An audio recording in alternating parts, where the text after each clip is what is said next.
Hello guys, स्वागत है आप सभी का आपके अपने यूट्यूब चैनल एग्जाम्स डेयर में। और आज हम स्टार्ट करने जा रहे हैं बी फॉर्म फर्स्ट सेमेस्टर का फार्मास्यूटिकल एनालिसिस का यूनिट 1। और इस लेक्चर में हम डिस्कस करेंगे definition and scope of pharmaceutical analysis. और जो भी स्टूडेंट इस चैनल पे नए आए हैं वो इस चैनल को सब्सक्राइब करना ना भूलें, क्योंकि इसी चैनल पे आप सभी स्टूडेंट्स को बी फॉर्म फर्स्ट सेमेस्टर के सभी सब्जेक्ट के most recent question paper solve कराए जाएंगे। तो चलिए आइए स्टार्ट करते हैं। तो सबसे पहले इसमें हम जानेंगे कि फार्मास्यूटिकल एनालिसिस होता क्या है। It is a branch of practical chemistry that involves A series of process for identification, determination, quantification and purification of a substance, separation of the components of A solution और mixture और determination of the structure of the chemical compounds. कहने का मतलब ये है कि किसी भी सब्सटेंस में या फिर किसी भी फॉर्मुलेशन में, मैन्युफैक्चरिंग इंडस्ट्री में जो भी एक्टिविटीज चल रही हैं फॉर्मुलेशंस के साथ, उन फॉर्मुलेशंस को बनाने से पहले हम लोग क्या करते हैं, प्रोसेसिंग में जो ड्रग की क्वालिटी होती है उसको चेक करते हैं।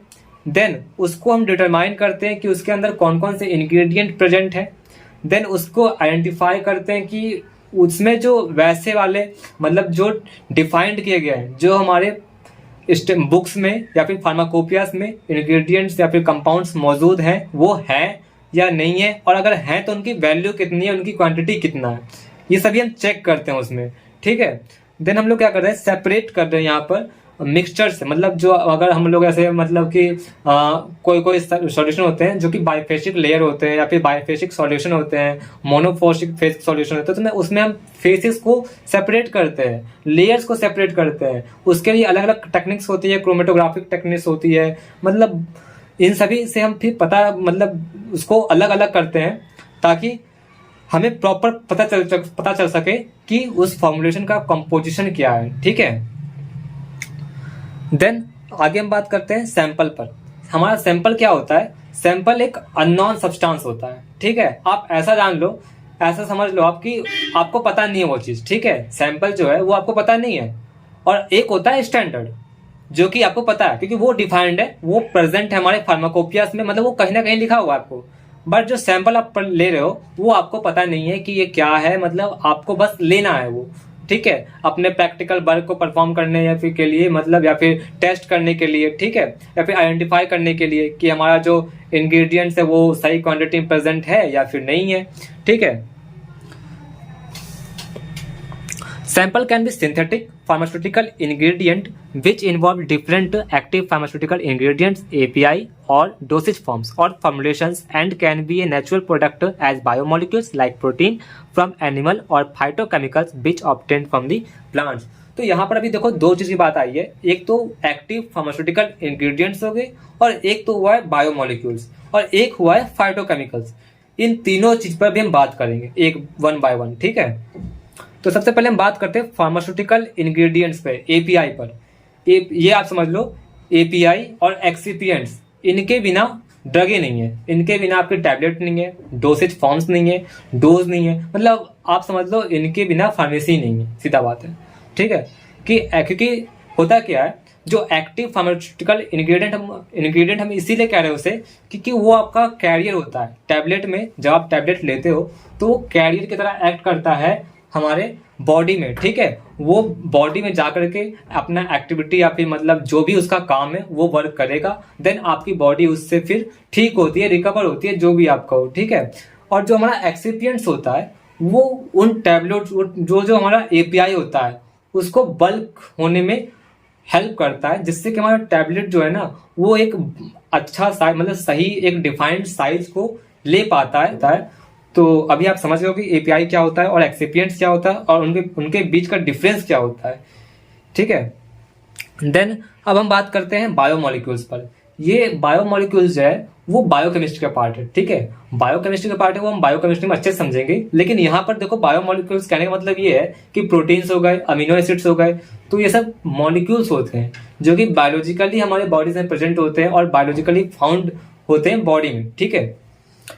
तो उनको जैसे प्रोटीन हो गए ना, तो उनको क्या हम लोग करते हैं, उनको सैंपल के रूप में ले करके फिर उनको हम आइडेंटिफाई करते हैं, टेस्ट परफॉर्म करते हैं, फिर हम चेक करते हैं कि हमारा जो सॉल्यूशन, मतलब जो हमारा जो सैंपल है वो स्टैंडर्ड से मैच हो रहा है या फिर नहीं हो रहा है, तभी तुम कर सकते हैं डिफाइन कि हाँ हमारा बिल्कुल जो टेस्ट हमने जो परफॉर्म किया वो पॉजिटिव है या फिर नेगेटिव है। अगर पॉजिटिव है मतलब कि वो मैच कर रहा है, वो एग्जैक्ट टू द स्टैंडर्ड है, और अगर नेगेटिव है मतलब वो मैच नहीं कर रहा है। समझे? देन फाइटोकेमिकल्स क्या, ये आपकी आएगी फार्माकोग्नोसी में। ठीक है, इसमें फाइटोकेमिकल्स कहें तो जो प्लांट्स में जो केमिकल्स प्रेजेंट होते हैं ना, क्लोरोफिल हो गए, देन टैनिन्स हो गए, देन वर्टाइल ऑयल्स होते हैं, देन ग्लाइकोसाइड्स होते हैं, तो ये सभी जो केमिकल्स होते हैं इनको हम कहते हैं फाइटोकेमिकल्स, और ये हमें नेचुरली मिलते हैं प्लांट्स से। ठीक है, तो इनको हम क्या करते हैं, इनको हम फिर सैंपल्स के रूप में लेकर के भी इनका भी हम एक्सट्रैक्ट निकाल के फिर ड्रग में चेक करते हैं कि हमारी ड्रग वर्क करेगी या नहीं करेगी, वो अपना एक्टिविटी शो करेगी या फिर नहीं करेंगे। तो हम बात करेंगे आगे टाइप्स ऑफ एनालिसिस और the methods of the analysis. ठीक है, इसमें क्या है, इसमें 3 टाइप्स हमें पढ़ने हैं। पहला हमारा है मैनुअल मेथड, दूसरा हमारा केमिकल मेथड है, तीसरा हमारा इंस्ट्रूमेंटल मेथड है। ठीक है, मैनुअल मेथड में कहने का मतलब ये है कि आप किसी भी चीज को मैनुअली परफॉर्म कर रहे हो, मतलब आप इसमें क्या करते हो कि सेंसरी ऑर्गन्स के थ्रू आप किसी प्रोडक्ट को या फिर सैंपल्स को या फिर मतलब कि सॉल्यूशंस को आइडेंटिफाई कर रहे हो। ठीक है, कंपाउंड्स को आइडेंटिफाई कर रहे हो कि उनका टेस्ट क्या है। देन क्योंकि आप अगर आप टेस्ट करना चाहो तो आप अपने टंग्स के थ्रू, मतलब जैसे टंग के थ्रू आप टेस्ट कर सकते हो कि वो कंपाउंड है, मतलब कैसा लग रहा है, बिटर लग रहा है या फिर टेस्टी लग रहा है, मतलब कैसा लग रहा है। देन उनका ऑर्डर क्या है, आप नोज के थ्रू उसको स्मेल कर सकते हो। देन टेक्सचर क्या है, देन कलर क्या है, देन अपीयरेंस कैसा है उसका। देन ये हम सभी ऑब्जर्व कर सकते हैं किसके थ्रू, सेंसरी ऑर्गन के थ्रू। ठीक है, देन हम बात करेंगे केमिकल्स की। केमिकल में क्या होता है ना, इसमें हम लोग क्या करते हैं, different kind of the chemical methods are there to analyse our sample. मतलब इसमें अलग अलग मेथड्स होते हैं जिससे कि हम अपने जो सैंपल्स हमारे हैं उनको एनालाइज करते हैं कि मतलब कि हमारा कौन सा सैंपल किस तरह का बिहेवियर दिखा रहा है या फिर शो कर रहा है। ठीक है, then different types of the titrations are comes under this category of analysis as it involves chemical reaction between the result. तो केमिकल का मतलब सीधा यहाँ पर रिएक्शन हो रहा होगा। ठीक है, और रिएक्शन होगा तो किसके बीच में होगा, कुछ रिएक्टेंट्स होंगे, कुछ प्रोडक्ट्स होंगे, और वही रिएक्टेंट्स को हम यहाँ पर कह रहे हैं रिजल्ट्स के साथ, फिर मतलब कि हम उसे रिएक्शन करवाते हैं उनका। देन हमारा थर्ड है इंस्ट्रूमेंटल। इसमें क्या कहते हैं, involves various instruments methods to analyze our samples by different instruments like UV spectroscopy, high performance liquid chromatography and nuclear magnetic resonance infrared spectroscopy. मतलब कि यहाँ पर हम डिफरेंट इंस्ट्रूमेंट्स यूज कर रहे हैं और उनके थ्रू हम फिर क्या कर रहे हैं, अपना जो हमारा सैंपल्स है या फिर जो भी हमारा प्रैक्टिकल्स है या फिर जो भी हमारी एक्टिविटीज है उनको हम एनालाइज कर रहे हैं कि वो यूवी स्पेक्ट्रोस्कोपी के थ्रू वो यूवी रेडिएशन दे रहे हैं या फिर कैसा उनका स्पेक्ट्रम है, ब्रॉड स्पेक्ट्रम है, या फिर वो किस वेवलेंथ का लाइट प्रोड्यूस कर रहा है, इमिट कर रहा है। ठीक है, तो ये सभी इनके अंदर आते हैं। अब हम बात करते हैं आगे types of the pharmaceutical analysis. अब ये हमारे types of the pharmaceutical analysis के अंदर में हमारे 2 टाइप्स आते हैं, मेनली क्वालिटेटिव और क्वांटिटेटिव। ठीक है, क्वालिटेटिव एनालिसिस कहें तो it is a type of the quality. मतलब यहाँ पर हम क्या कर रहे हैं, यहाँ पर हम सैंपल्स का या फिर अपना जो भी टेस्ट परफॉर्म कर रहे हैं उनकी क्वालिटी बताते हैं हम। ठीक है, मतलब जो भी प्रोडक्ट है उनकी कैसी क्वालिटी है, प्योरिटी कितनी है, उसमें इम्प्योरिटीज कितनी है, ये सभी हम मेजर करते हैं यहाँ पर। Then first priority of any analyst is to identify the sample. Qualitative analysis include identification of sample that what kind of chemical moieties are present, like structural elucidation and molecular weight determination of molecule present in the sample। तो यहाँ पर हम क्या कर रहे हैं, molecular weight का determination कर रहे हैं। ठीक है, यहाँ पर हम क्या कर रहे हैं, molecular weight का determine कर रहे हैं कंपाउंड्स में कि मतलब उस पार्टिकुलर कंपाउंड का मॉलिक्यूलर वेट कितना है, देन उनमें कितने मॉलिक्यूल्स प्रेजेंट है उस सैंपल में, पार्टिकुलर सैंपल्स में, देन उनका स्ट्रक्चर क्या है, स्ट्रक्चरल एलुसिडेशन। कहने का मतलब कि स्ट्रक्चर हम लोग डिफाइन कर रहे हैं कि उनका स्ट्रक्चर कैसा है, टेट्राहेड्रल एंगल में है या फिर मतलब कि प्लेनर स्ट्रक्चर है, कैसा स्ट्रक्चर है। देन और पता है ये मतलब जब भी हम कोई भी फार्मास्यूटिकल इंडस्ट्री में जाते हैं या फिर कोई भी ड्रग बनाते हैं तो सबसे पहला जो सवाल होता है वो यही होता है कि ड्रग या फिर हमारे जो फॉर्मुलेशंस है वो कितना सही है, मतलब कितना प्योर है। ठीक है, आपने भी जब आप भी कोई प्रोडक्ट वगैरह खरीदने जाते होगे, बाय करने जाते होगे, तो आप पूछते होगे कि कितना प्योर है, कितना सही है आपकी बॉडी के लिए। ठीक है, तो ये सभी हम लोग यहाँ पर पता करते हैं, क्वालिटेटिव एनालिसिस के थ्रू पता करते हैं। देन क्वांटिटेटिव एनालिसिस, अब इसमें हम लोग क्या करते हैं कि हम डिटरमाइन करते हैं कि कौन सा इंग्रेडिएंट्स कितने क्वांटिटी में प्रेजेंट है और उसका कितना कंट्रीब्यूशन है हमारे प्रोडक्ट में। ठीक है, involves estimation of the amount और वेट और कंसेंट्रेशन और composition of the constituents present in a sample. ठीक है, तो इसमें हम एस्टिमेशन करते हैं क्वांटिटी का। ठीक है, सिंपल भाषा में। नाउ कंप्लीट एनालिसिस, अब हम बात करते हैं जो हमारी एनालिसिस है ना, वो इन्हीं दोनों पे बेस्ड है हमारी एनालिसिस। एक तो हमारा क्वालिटेटिव एनालिसिस और एक हमारा क्वांटिटेटिव एनालिसिस। इन दोनों के बिना हमारी एनालिसिस नहीं है, क्योंकि जो मेन वर्क है वो इन्हीं दोनों का है कि हमारी जो प्रोडक्ट है या फिर ड्रग है उसकी क्या क्वालिटी है और उसकी क्या क्वांटिटी है, कितने अमाउंट में, कितने क्वांटिटी में वो हमारे प्रोडक्ट में प्रेजेंट है। देन क्वालिटेटिव एनालिसिस हमने बात किया था पिछली बार भी कि उसमें आइडेंटिफाई करते हैं कॉन्स्टिट्यूएंट्स का, दैट इज एलिमेंट और functional groups present in a substance. ठीक है, उसमें सिंपल से बता रहा हूँ मैं कि क्वालिटेटिव हम लोग क्या करते हैं कि आइडेंटिफाई करते हैं या फिर उसकी प्योरिटी चेक कर रहे हैं।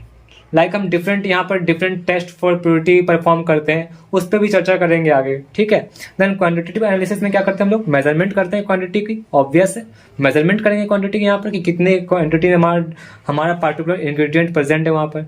ठीक है, now steps in chemical analysis. ठीक है, इसमें क्या है, फर्स्ट हमारा है सैम्पलिंग। इसमें अब हम लोग क्या कर रहे हैं कि जब भी हम लोग एनालिसिस करते हैं किसी भी प्रोडक्ट का या फिर किसी सॉल्यूशन का एनालाइज करते हैं, तो उसमें हमारे स्टेप्स होते हैं। इसमें हमारे 7 स्टेप्स दिए गए, अभी हम 1 बाय 1 डिस्कस करेंगे सभी पर। ठीक है, फर्स्ट है हमारा sampling. An analyst has to be determine the nature of the large quantity of the substance. ठीक है, in ideal concentration, in ideal condition, an analyst should analyze every part of the substance to get the accurate result। कहने का मतलब ये है कि जो भी एनालिस्ट वर्कर या फिर एनालिस्ट वहां पर प्रेजेंट होगा उसको क्या करना होगा, डिटरमाइन करना होगा nature of the large quantity of the substance. मतलब जो भी हमारे पास सब्सटेंस प्रेजेंट है उसका क्या नेचर है। ठीक है, then in ideal condition an analyst should analyze every part of the substance। मतलब अगर क्या होगा कि जो भी एनालिस्ट वहां पर प्रेजेंट होगा ना, तो वो जो भी हमारे पास फॉर्मुलेशन प्रेजेंट है या फिर प्रोडक्ट प्रेजेंट है उनका हर एक part, every part of the substance को अच्छे से वो उसको बिल्कुल डिफाइन चेक करना रहेगा, मतलब कि ताकि जो हमारा रिजल्ट है वो बेटर हो सके। ठीक है, देन सैंपल प्रिपरेशन की बात करें सेकंड में, तो सेकंड हमारा क्या होता है, सैंपल प्रिपरेशन। सैंपल प्रिपरेशन में क्या होता है, it includes reduction of the particle size and mixing of the sample, drawing and determination. ठीक है, मतलब सैंपल प्रिपरेशन में क्या करते हैं हम लोग, प्रिपेयर करते हैं सैंपल को। जो भी सैंपल हमारे पास है, मतलब वो सैंपल जो भी हम ले रहे हैं उनको प्रिपेयर करेंगे। अगर मतलब मान लो जैसे आपके पास क्या है कि आपके पास एक बड़ा साइज ऑफ द सब्सटेंस है। ठीक है, अब आपको क्या करना है, उस बड़े साइज को सैंपल्स के रूप में लेना है। तो अगर जब आप जैसे सैंपल्स लोगे तो आप ऐसा थोड़ी है कि मतलब पूरा उठा लोगे आप, मतलब कि बड़ा बड़ा साइज है, अब उनको एग्जैक्ट तो नहीं उठाओगे, मतलब उसमें कुछ तो डिफाइन करोगे, कुछ तो चेंजेस लाओगे उसमें। ठीक है, तो कहने का मतलब यही है कि इसमें आप लोग क्या कर रहे हो ना कि यहाँ पर हम लोग साइज रिडक्शन कर रहे हैं, जो कि अभी हम पढ़ेंगे आगे इंजीनियरिंग में। ठीक है, वहां पर हम लोग यही करते हैं, रिडक्शन करते हैं साइज का ऑफ द, मतलब जैसे टैबलेट्स होते हैं, तो कुछ जैसे टैबलेट्स को अगर हमें डिफाइंड साइज देना है तो क्या करना, और मान लो कोई टैबलेट बड़ा हो गया तो उसको कैसे भी हमें साइज तो रिड्यूस करना पड़ेगा उसे, तो उसके लिए बहुत सारे इक्विपमेंट्स यूज किए जाते हैं। ठीक है, तभी तो हमारा सैंपल्स बन पाएगा। देन फिर हम लोग क्या करते हैं, सैंपल को मिक्स करते हैं, मिक्सिंग करते हैं, देन ड्राइंग करते हैं। जैसे हमारा मतलब बन तो गया, ठीक है, सब्सटेंस को आपने ले लिया, उसका साइज रिड्यूस कर दिया, अब आप क्या करोगे, अब आप उसको पाउडर के साथ या फिर किसी भी चीज के साथ मिक्सी तो करोगे। ठीक है। तो उसका फिर जब आप मान लो कि मिक्स भी हो गया, आपको ग्रैन्यूल्स थे आपके पास, ठीक है। आप मान लो ग्रैन्यूल्स होते हैं जो छोटे छोटे बॉल्स होते हैं, ठीक है, मतलब वो पाउडर्स के ही होते हैं, छोटे छोटे बिल्कुल मतलब माइनर बॉल्स होते हैं वो, ठीक है, पाउडर्स की तरह ही होते हैं बस वो। तो आप ऐसा करो, कंकड़ होते हैं ग्रैन्यूल्स, ठीक है। तो जब आप ग्रैन्यूल्स को लेते हो, आपने उसको मिक्स भी कर दिया, सब कुछ कर दिया, देन ड्राइंग, अब उसको आप क्या करोगे फर्दर प्रोसेसिंग में कि आपका टैबलेट बन गया, अगर आपका अगर साइज रिड्यूस हो गया, मतलब प्रॉपर साइज में आ गया, एक टैबलेट की साइज में आ गया, सब कुछ उसमें है प्रेजेंट, तो आप क्या करोगे उसके लिए, फिर उसको आप लोग क्या करोगे ना कि उसको हम लोग ड्राइंग करते हैं। देन ड्राइंग करने के बाद जो भी उसके अंदर जो मॉइस्चर होगा वो खत्म हो जाएगा, और मॉइस्चर खत्म होने के बाद हम लोग फिर उसको डिटर्मिनेशन के, या फिर मतलब उसका जो एक होता है ना एनालिसिस कि उसकी प्योरिटी कितनी है ड्रग की, वो बताओ, मतलब तभी तो मार्केट में जाएगी। तो वही हम करते हैं। देन थर्ड हमारा processing of the sample for the analysis. जैसे वही बात है कि आपने डिटरमाइन कर लिया, आपने डिटर्मिनेशन के लिए आगे भेज दिया, मतलब आपको आगे प्रोसेसिंग के लिए आपने उस सैंपल को आगे भेज दिया एनालाइज करने के लिए, ठीक है। देन फोर्थ पॉइंट है selection of the analytical technique. Then अब क्या, जो भी वहां पर एनालिस्ट बैठा रहेगा वो क्या करेगा, वो अब वो एक प्रॉपर टेक्निक देखेगा कि कौन सा सॉलिड, मतलब जैसे अगर आप मान लो कि वो सॉलिड डोसेज फॉर्म है, ठीक है, तो सॉलिड डोसेज फॉर्म में वो किस तरह का इक्विपमेंट यूज किया जाता है, या फिर किस तरह का टेक्निक्स यूज करते हैं हम लोग। तो मतलब ये सब पहले वो टेक्निक्स का, या फिर मतलब कि एक सिलेक्शन करेगा, वो सेलेक्ट करेगा कि कौन सा उसे टेक्निक से परफॉर्म करना है ताकि उसका रिजल्ट बेटर मिल सके, ठीक है। देन फिफ्थ में हमारा analysis of the sample by the selected technique. जो भी टेक्निक्स वो सेलेक्ट करेगा उससे वो एनालाइज करेगा सैंपल्स को। देन हमारा सिक्स्थ में कैलकुलेशंस और रिजल्ट, जो भी हमारे पास रिजल्ट आएंगे उसको हम कैलकुलेट करके उसको हम फाइनल कंक्लूड करेंगे। देन सेवंथ में presentation of the data in the form of the table of the graph, मतलब कि हमें लास्टली में क्या करना है, लास्ट में हमें जो भी हमारे पास डाटा रहेगा उसको हम प्रेजेंट करेंगे in the format of the graph और द टेबल्स, ठीक है।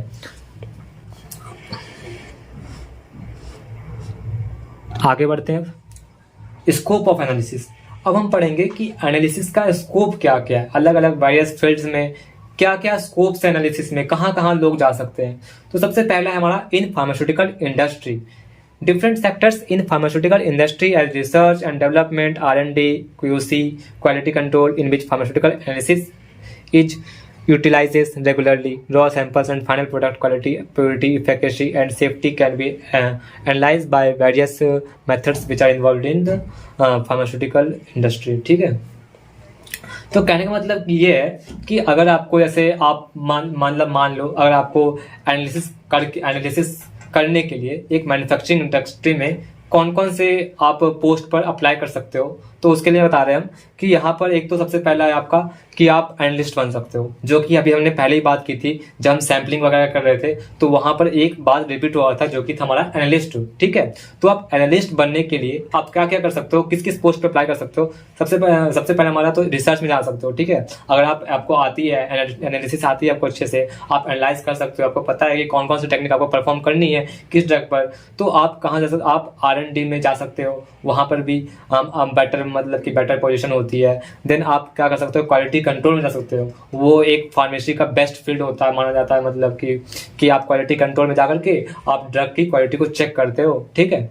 देन अब सेकंड बात करें in food industry. We all know that packaged food which consumed by the consumer should have all parameters like quantity, quality, purity and safety which enhance acceptability by the consumers। तो हमने पहले बात की थी इस पर कि जब भी हम कोई प्रोडक्ट बाय करते हैं तो हमें हमारा जो नीड्स है, ठीक है, वो प्रोडक्ट के साथ सेटिस्फाई होना चाहिए। अब उसको सेटिस्फाई करने के लिए, हमारे नीड्स को सेटिस्फाई करने के लिए प्रोडक्ट के पास एक बेटर एफिकेसी होना चाहिए, देन बेटर उसका क्वालिटी होना चाहिए। अब वो अगर स्मेल करेगा या फिर वो स्पाइल्ड रहेगा या फिर उसका ऑक्सीडाइज्ड रहेगा तो आप थोड़ी कंज्यूम के लिए उस प्रोडक्ट को बाय करोगे। अगर आपको पता है कि उसकी डेट एक्सपायर्ड है या फिर आपने चेक कर लिया तो फिर मतलब थोड़ी आप उसको बाय करोगे। तो वही बात है यहाँ पर कि फूड इंडस्ट्री में भी एनालिस्ट का काम होता है, वहां पर भी आप जा सकते हो, ठीक है।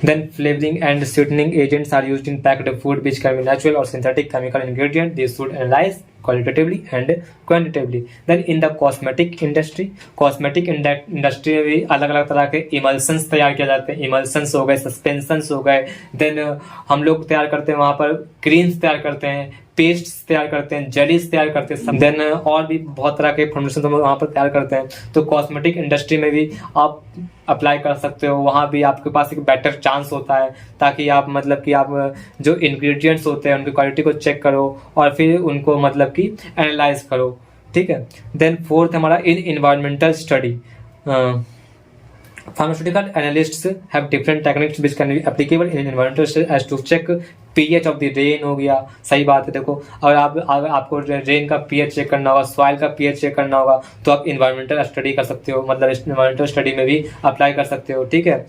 तो ये कुछ ऐसे मतलब कि स्कोप्स है जहाँ पर आप अप्लाई कर सकते हो, ठीक है, बेटर के लिए। देन फिफ्थ हमारा है इन डिसीज डायग्नोसिस, उसमें भी हम लोग डिफरेंट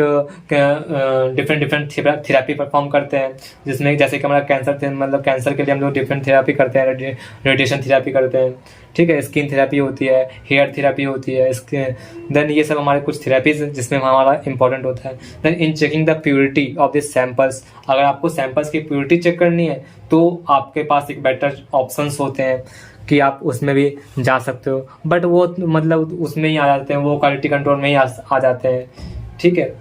देन इन फार्मिंग हो गया, analysis of the soil is done, ये हमारे उसी में आ गए थे, इन्वायरमेंटल ऐसे में आ गए।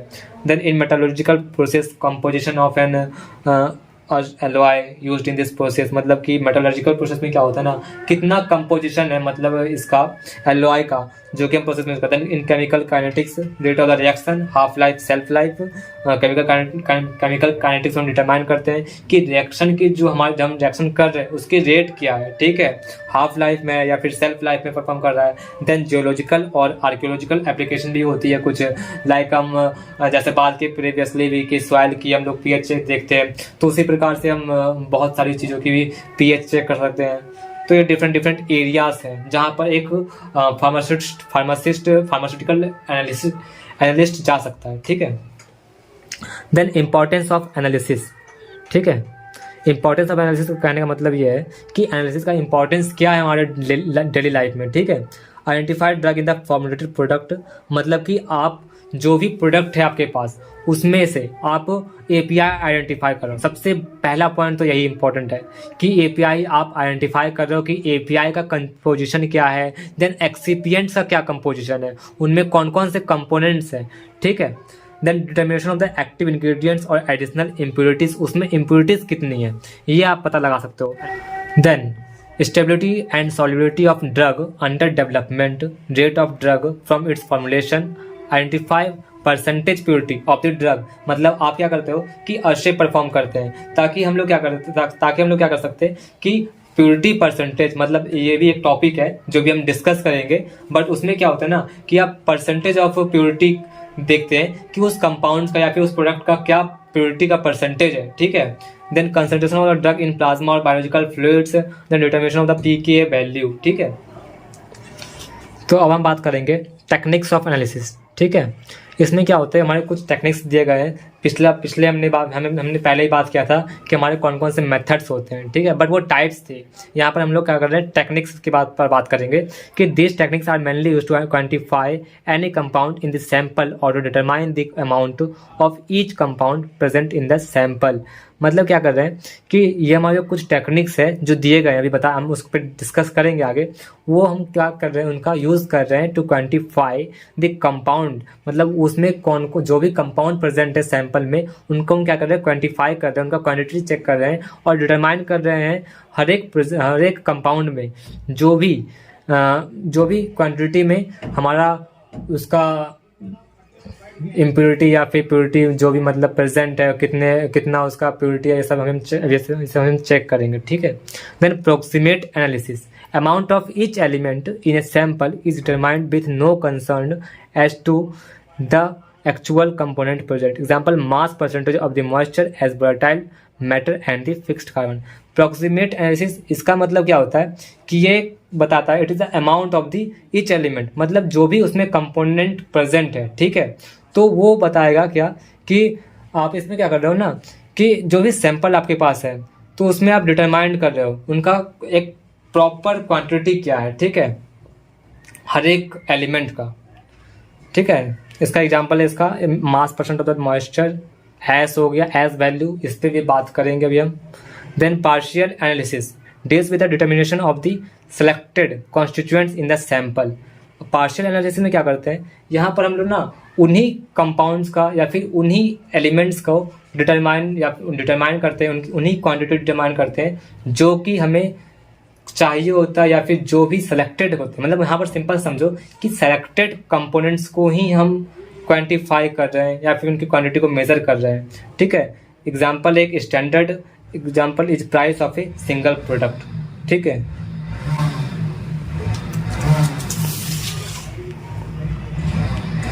देन थर्ड हमारा है ट्रेस कॉन्स्टिट्यूएंट एनालिसिस। ट्रेस कहें तो माइन्यूट क्वांटिटी। ठीक है, a specialised form of partial analysis in which determination of the specific components present in very minute quantity. मतलब कहने का मतलब ये है कि कोई एक ऐसा प्रोडक्ट है या फिर सब्सटेंस है जिसमें एक माइन्यूट मतलब बिल्कुल माइनर क्वांटिटी में प्रेजेंट है हमारा वो सब्सटेंस उस प्रोडक्ट में, और देन हम उसको क्वांटिफाई कर रहे हैं। ठीक है, एनालाइज कर रहे हैं। एग्जाम्पल क्या है इसका, an element is considered as a trace element when its requirement per day is below 100 mg। The deficiency of these elements is rare but may prove fatal. Example copper. मतलब ये कुछ compounds है जो कि minor में ही present है हमारे पास। ठीक है, देन एक होता है हमारा कंप्लीट एनालिसिस। फोर्थ हमारा कंप्लीट एनालिसिस। इसमें क्या हो रहा है, when the preparation of each component of sample is the determined. मतलब कि यहाँ पर हम लोग क्या कर रहे हैं ना कि हर एक कंस्टिट्यूएंट का, हर एक कंपोनेंट का सैंपल में जो भी हर एवरी कंस्टिट्यूएंट्स का हम लोग डिटरमाइन करें, चाहे वो स्पेसिफिक हो चाहे वो इंपॉर्टेंट हो, मतलब चाहे कुछ भी हो, उसकी वैल्यू भले ही ना उसकी जरूरत भले ही हमें ना हो, लेकिन हम फिर भी उसको डिटरमाइन करेंगे। ये हमारा होता है कंप्लीट एनालिसिस। तो गाइज इसी के साथ हमारा आज का लेक्चर हो जाता है कंप्लीट। उम्मीद है गाइज आपको definition and scope of pharmaceutical analysis बहुत अच्छे से समझ आ गया होगा। अगर आपको अभी भी इसमें कोई डाउट है तो आप इजीली हमसे कमेंट सेक्शन में कमेंट करके पूछ सकते हैं। और जो भी स्टूडेंट इस चैनल पे नए आए हैं वो इस चैनल को सब्सक्राइब करना ना भूलें, क्योंकि इसी चैनल पे आप सभी स्टूडेंट्स को बी फार्म फर्स्ट सेमेस्टर के सभी सब्जेक्ट के most recent question paper solve कराए जाएंगे। और जिन भी स्टूडेंट्स को फार्मा से रिलेटेड नोट्स, प्रैक्टिकल फाइल्स या प्रीवियस ईयर सॉल्व पेपर्स की PDF चाहिए वो हमारे टेलीग्राम चैनल से आके फ्री ऑफ कॉस्ट डाउनलोड कर सकते हैं। लिंक आपको डिस्क्रिप्शन में मिल जाएगा।